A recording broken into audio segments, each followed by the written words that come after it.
Hey guys, Romie here, so please like, comment, subscribe. This is my review for, this hair situation, gotta get this done soon. The Haves and the Have-Nots season, we're calling this season 6, guys, episode 5.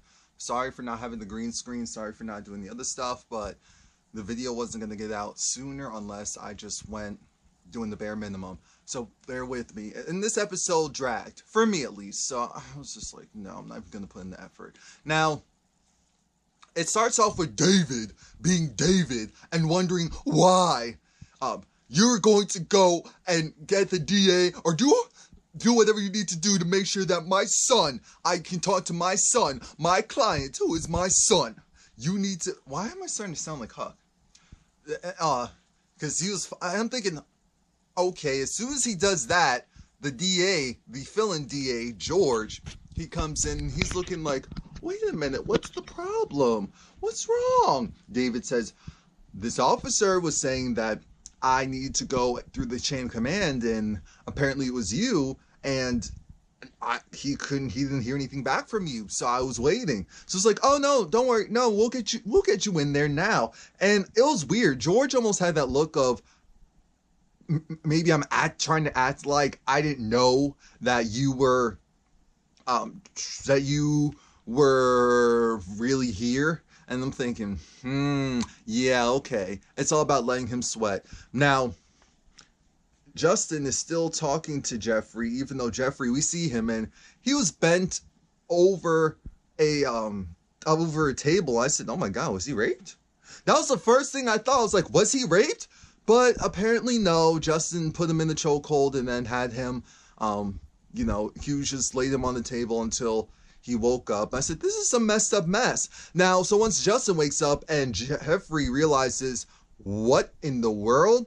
Justin's trying to act like, look, because of what you were doing, that caused me to go and act accordingly. And I hate when people do that mess where they try to go and put it on you. I'm not the one that told you to go and put your hands on me. You're the one that decided you wanted to go and put your hands on me. So why are you blaming me? Why are you trying to make it seem like it's me? Because it's not me. It's you. Justin's like, I did all this stuff for you. I went and messed up my home life for you. I went and, your mother was like, yeah, how's her mother? Well, she was in a car accident. It doesn't matter. I did all of this stuff, and I'm just trying to go and do this for you. You going and being with someone else. He's saying that he's your lover. Jeffrey's trying to figure out, like, what are you talking about? You're not making any sense. I just want to go back to myself. It's like, you'll get out soon. Don't worry. I'll get you out soon. So then Justin goes, pushes him up against the wall. And I said, are we really doing this again? And then that's when David comes in. David finally comes in. It's like, get your hands off my son. What are you doing? What are you doing? And it was crazy. It was like, what are you doing? So, oh, nothing. I said, we're not blind. How are you going to go and tell this lawyer, this father, that you weren't doing anything to his son when he can clearly see that you are trying to do something? That something was going down. He doesn't know what. He doesn't know why, but he knows that it's something. And so then he tells Justin to take the cuffs off of him, stop restraining him. It was like he was resisting arrest. And then Jeffrey's dumb butt was saying, oh, yeah, I was doing that. I was resisting arrest.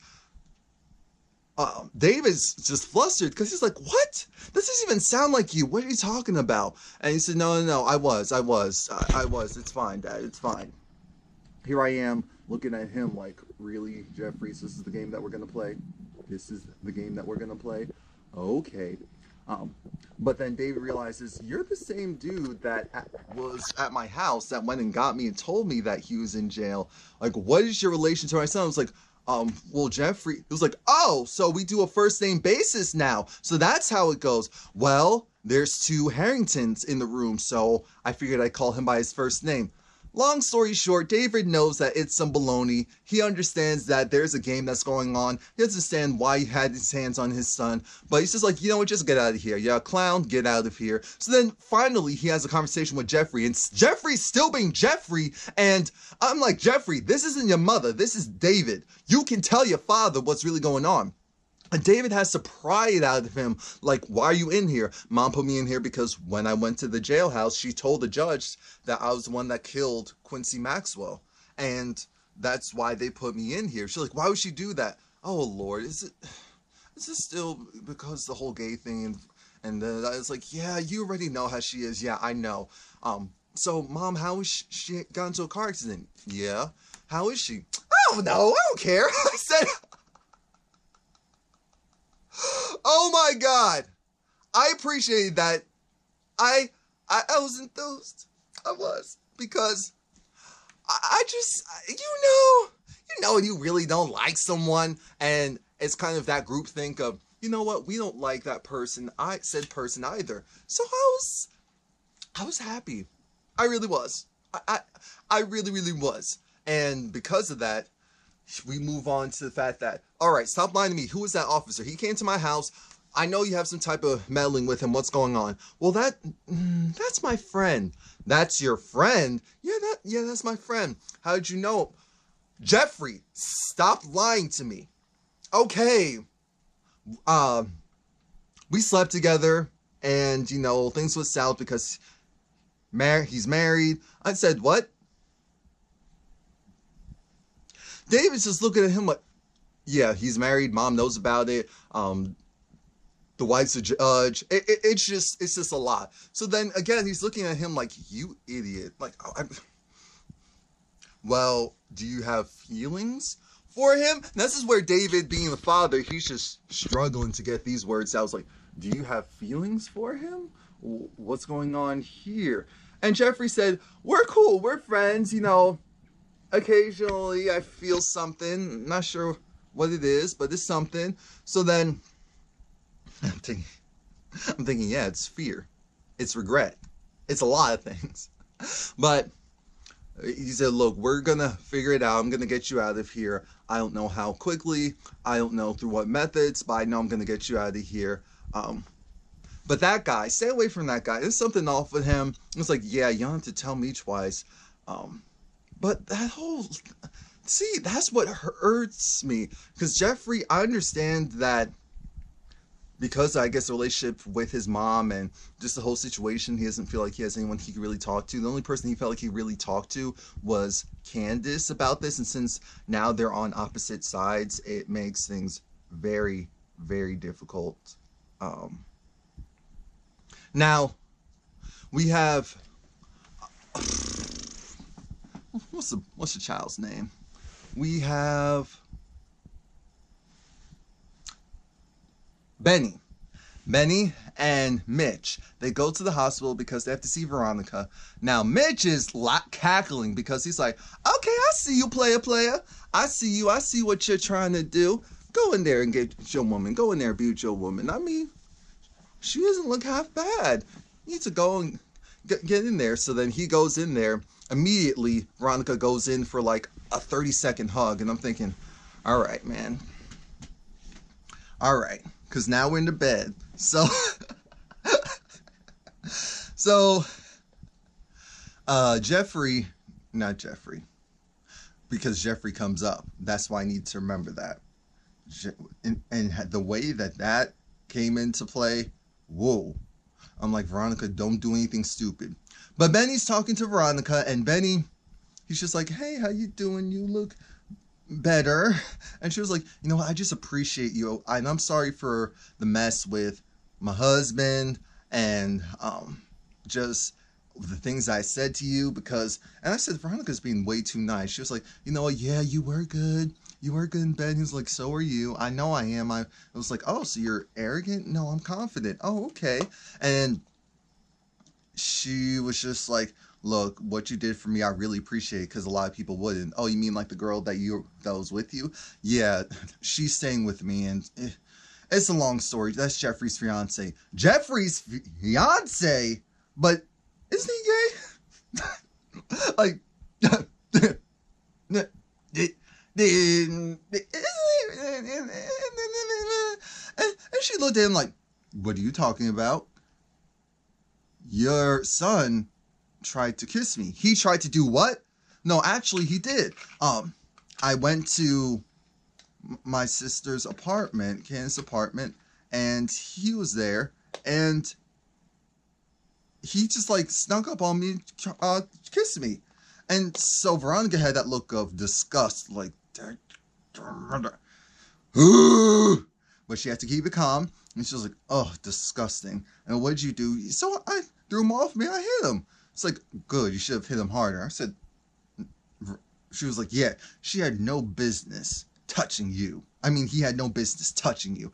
I'm thinking, is that because of jealousy, or is it because you're disgusted by him, or is it both? Because if it's both, that's way worse. But she doesn't have anyone right now, even though she has a maid at the house. The maid's useless, so she wants Benny to go and help her out, go get some clothes for her, and bring it back. And he said, you know what, okay, so now Benny's the official errand boy, but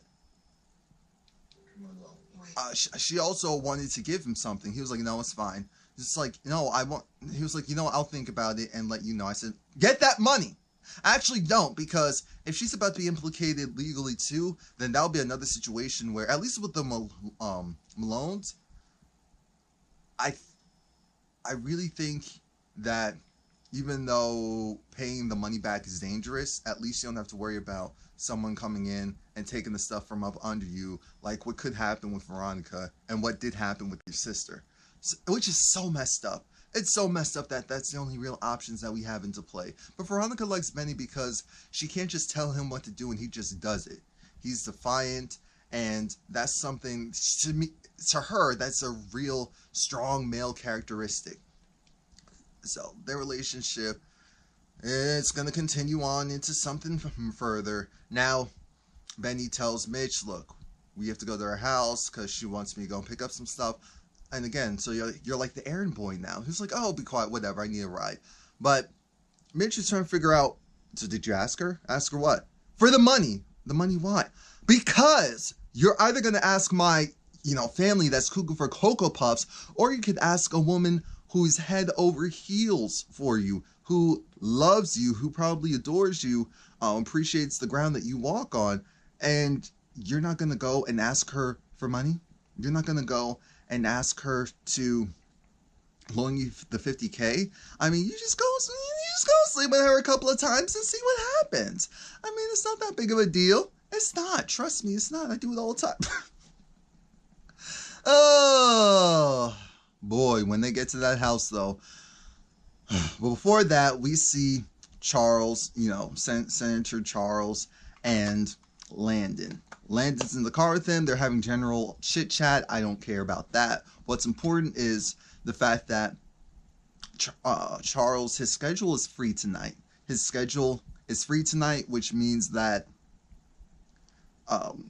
something could happen in Landon's mind. Landon was like, well, why don't we go and do drinks or something again? And Charles is like, nah, with you? Because he was like, because Landon was like, you can spend the night with me. And I said, what? Huh? What? But it's like, yeah, drinks and stuff. It's like, well, I really just wanted to go to sleep. The look on Landon's face, the thirst and desperation. This man has no friends, and okay, let's stop there, because we're going to get into what I wanted to say a little bit later. But that's the thing, Landon has no friends. He even gets curved even more because Charles is focused on Candice and actually tells Landon to essentially get on a flight back so that he could go and check in on Candice and see how everything's going. Which you know, that's the last thing Landon wants to do, because he had personal run-ins with Candice and he's afraid of her and he just doesn't like her, period. And she is taking his man in his mind. Okay. Now, back at the hotel at the Artesian, we see Erica. She brings Gina the clothes back. And so Gina's just like, look, there's some nice designer clothes there. It's fine. It's like, oh, where'd you get the money for this? Don't worry about that. How do you know Candice? Don't worry about how I know her. Just know that I'm not her lapdog. I'm just doing this favor for her and I'm done. I'm tired of her old... I said, Gia is messy. Gia is messy because she's doing this knowing that Candice is going to do a run-up. Candice walks right by and Erica is just so involved in disliking Candice that she doesn't even realize that Candice was right there. Well, while they're talking, we see this guy with this hair almost slicked back and down, long hair. It looked like he was looking at them, and I was trying to figure out, okay, what's going on? Because he just looked like he was looking at them. He kept gawking at them. We all were trying to figure out what is he doing. I honestly thought that he was the police. I thought that he realized that they were doing some prostitution stuff, and so that's why he approaches Candice later. But Candice was telling Erica, look, I still want my money. I still want my $100,000. You need to go and figure that out. Erica's like, I don't understand. How do you expect me to get that? What you need to know is, if you want to live, Erica, you're going to do this. How does it feel not having someone protect you? She said, not good. I'm thinking she has David, but she has to keep that on the low because David doesn't know her full background yet. And David sometimes gives me punky vibes, which means that I feel like he'll actually be okay with her even when he finds out. I feel like she's going to spring on him like, oh, I'm pregnant, and now you need to protect me and the baby and from Candice because, you know, I had such a sordid past. But anyway, like I said, Candice was reading her the riot act, like she was going to knock her out. She was going to box her around. Don't get too cocky. Don't get too arrogant. Remember and I feel like Candice was alluding to the fact that you knew that my baby was in danger, that my baby was dead and killed by your boyfriend, and you were trying to still smile in my face and plot on me. Because we didn't forget, Erica. That's why you have to go sooner or later. Now, once all of them go, because she had to go too, get changed and get ready for her rounds. Ugh. We see this woman in this blue dress and the guy that was gawking at Candice the whole time she was having that other conversation. The guy said, you're under arrest. We'll go and arrest you outside. She was like, and for what for? You know what you did. And I'm thinking, is it for the prostitution stuff? But no, it was, remember that guy who said, oh, you're going to regret robbing from me? Yeah, he had the balls to actually hire some investigators or undercover cops to go and arrest her in private. Now I'm thinking, how is he going to prove any of this? How is he, because Candice is good, so how is he really going to prove this? Why? She originally kept asking, like, no, who are you talking to? And once she realized what it was for, she said, okay, let's go outside and get arrested. I'm trying to figure out, did she do it because she knows they don't have enough evidence and it's just easier with all the publicity around her name if she just goes quietly and not cause a scene in the hotel? Like, was that the whole reason? I'm not sure. Was her goal to get in the jail so that she could go and see Queenie? Because remember, she does know that. So there's a lot of loose ends. Now, Catherine, she's talking to Hannah, and because I think, yeah, Catherine came over to Hannah's, well, I guess now it's Hannah's house. And Catherine's whole motive is with Derek. So Derek asked you out, why did you reject him? And then they realized, oh, so was it you that set it up? Well, not exactly. Was it you? Nah. Was it you? Yeah. You need to leave it alone. There's a lot going on. You need to leave it alone. I can't deal with something like that right now. And I understood where Hannah was coming from. It did irk me that Catherine was being so pushy. I understand that's her friend, so that's why she felt like she needed to do that. But no means no. And Catherine's used to getting what she wants, because she was starting to sound like Jim a little bit to me. And I get it was with good intentions, with genuine intentions. But still, sometimes you need to allow people to do things on their own time. And Hannah, what if she goes and ruins that potential relationship because she jumped into it too soon? She just talked about how she was used to lily padding from relationship, man to man. So she's not trying to do that right now. I know Catherine doesn't know the full background, full story, but they're going to link up later because Catherine still needs her current maid to get assistance so that she doesn't get fired because she's doing a horrendous job. It's a new property. Catherine's very particular. Now, we see disgusting Jim fix himself a drink in his hotel room that we're trying to figure out why they allow him to have it. But whatever. Maybe it's just to keep an eye on him and his whereabouts. That's a good thought. So Sara comes in. Now, again, I already knew Sarah's background. They didn't have to explain this to me. Sarah's, apparently she's going to be a newlywed soon. She doesn't want to go and be a part of that lifestyle again. She was prostituting just like how Candice was. But the issue is she got her credentials the illegal way. By the way, is George her fiance? Because she said someone's last name, and I couldn't catch it at the time, but it was someone that Jim knew, and I felt like it was someone we were supposed to know. So is it the DA that she's getting married to? Or is it someone else that's on this show that I'm just not thinking about right now? I don't know. Anyway, she's upset and she's furious because she's over it. She doesn't want to do that. And Jim's talking about, remember how you used to like it from the back, and I used to essentially be like the dominatrix and all this. And I'm saying this is disgusting. My whole mindset is she goes and she gets closer to the bed. She actually sits on it, which to me, she's already under his spell, which was weird and which was gross. That's probably why he liked Candice so much, because she defied him. It didn't matter how much money he had. She defied him, and he gets off on that.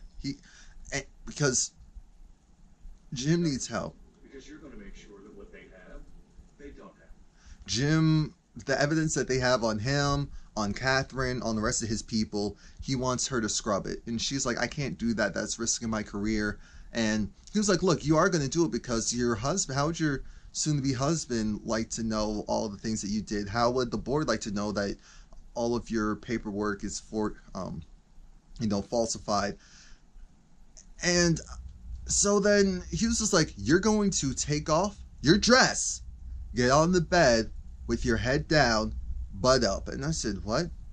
He said it 3 times, and by that 3rd time, she did it. She started to take off her dress. I'm thinking, oh my God.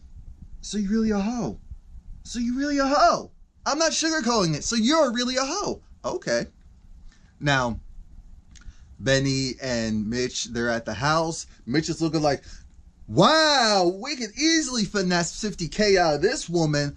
What are you doing? You need to go and tap that again so you can get that money. Mind you, in comes Melissa wearing this, I don't know, I'm going to call it a kimono because it looked way better than the robe. But she still had the bandages on her wrist. But she looked freshened up. I said, okay, Melissa. Mitch, likes brown and dark chocolate. And so once he saw Melissa all cleaned up, he was like, oh, hey. She was like, oh, you're very attractive. And she said the same thing to Benny. But what are you guys doing here? Veronica told us to come in here. And she was like, yeah, I'm the fiance that's supposed to be getting married to her gay son and having the baby. Well, she didn't say that. Now.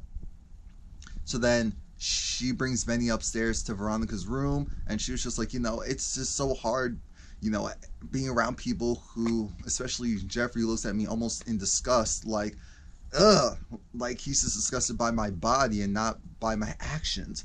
But what do you think? And all she's wearing is some bra and panties, some negligee. And I said, damn, Melissa? Okay, Melissa? When did that happen? Because I don't remember you looking like that before. Unless we just never really got to look at you like that before. Benny instantly is like, it's been a while. And you are my type, even if you're younger. So she's all up on him. She's rubbing up on him. She even gets in his pants pocket, takes out a condom, is like, oh, so you're prepared. This is what you want because you stay ready. I said, you're supposed to stay ready. That's one of the things that a man should always have on him. What are you talking about? But she goes, puts him in the chair, and was like, oh no, we shouldn't be doing this. And she is just like, yeah, but she was rubbing up on him, riding up on him, and he was like, what? But it didn't look like they stopped. It sure did not. So I said, Melissa, get yours. Benny, get yours. She's cuckoo, so watch out, but get yours.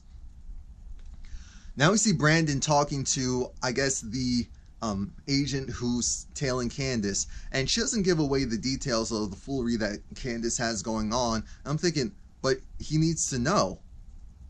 Like, are you checking? Did you realize Candice was arrested yet? Are you not doing your job? Are you having drinks with Brandon instead? And Brandon, he talks about how he can't stand Candice, how Charles keeps talking about her and how annoying Charles is in general. It's like dealing with a little toddler. And that's when she figures out, oh, so do you not like, it was like, oh, so is that how you really feel? And he was like, what? Oh, so you're jealous of her because you like him. It's like, no. It's like, yes, this is my job. This is what I do. Stop it. Stop it. And so now I'm wondering, I thought that she was a plant. I'm thinking, Brandon, dude, why do you keep talking to her and telling her all this information? That's why you need friends. You shouldn't be telling someone like that. She could go and run back and say, this is what's going on, sir. Come on now, don't be dumb. So he has to go and check and do some more stuff for him, and he's over it. But she looked like she wanted to have a friend. It's just sad. That relationship's just sad. It really is. I said, oh, they're two sad, lonely, miserable people. Wyatt hears knocks at the door. It's like, who is that? He didn't recognize Justin's voice. Justin breaks in with a crowbar, tries to hit Wyatt's phone. I was like, wait, you're not calling anyone. I was like, well, dude, what's your problem? What's your problem? Oh, so you like him? Oh, so you want to be with him? I'm thinking, oh my God, you little thought pocket. Oh my God, this is really happening. That's it, guys. Please like, comment, subscribe. We'll see how that fight happens next week. It didn't look like Justin got hit, so now I'm really confused. We didn't see Wyatt at all, so I'm like, damn, did Wyatt get beat up? Because he was like, oh, you drug heads, you this and that. I'm like, oh, so you went and looked into his past. Okay. Unless Jeffrey said something. I don't know.